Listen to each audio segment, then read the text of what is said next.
Seriously, maybe go sacrifice an animal. Hey folks, I'm here with another installment of Horror Happy Hour, Halloween edition. Today, we're going to toast Halloween with a beer I've actually already had on the show. Dawn of the Dead Red by Ninkasi, but it's just too apropos. It needs to be here for this, because we're going to talk about Halloween and the dead. So, cheers. All right, let's get right into it. Halloween actually got its start as a Celtic festival around 2,000 years ago with a festival called Samhain.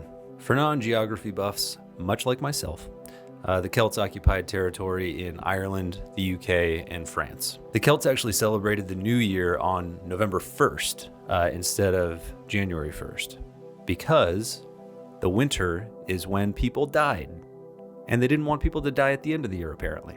So they celebrated Samhain on November 1st over the new year. Celts believed that the divide between the dead and the living basically disappeared during Samhain between the old year and the new one. So the dead walked free.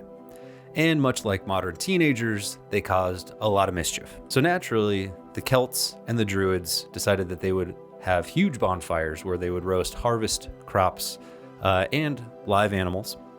And then go ahead and wear animal heads and animal skins, because of course that's what you do to scare off the dead. Exactly what we'd all do in that situation, obviously.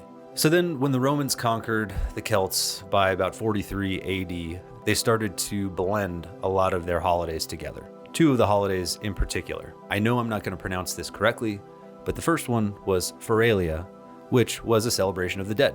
And second was the celebration of Pomona, which was the goddess of fruits and trees, and she was actually represented by an apple, which may be where apple bobbing came from as a Halloween tradition, which was always kind of weird to everybody, and I'm not really sure why no one's questioning that yet.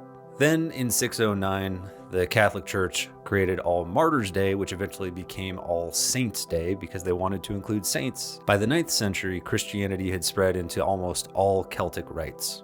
And November 2nd became All Souls' Day. And All Souls' Day is, of course, a day to honor the dead. So we're coming full circle again, except this time we're honoring them instead of fearing them. We're just basically back to Feralia. But All Souls' Day was actually celebrated similar to Samhain, where people would throw bonfires and dress up like saints, angels, and devils. But, without the animal heads this time, I think.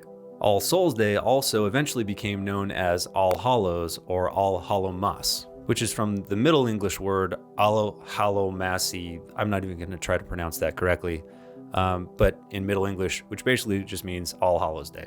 And of course, the night before All Hallows' Day was All Hallows' Eve, which eventually became Halloween. But it was still a long time before Halloween became the celebration that we all know and love today. In the early colonial days in America, the first versions of Halloween were only celebrated by non-Protestants, so basically not New England. During these celebrations, they would have bonfires, public parties to celebrate the harvest. They'd tell stories of the dead, recurring theme here, dance and sing, whatever.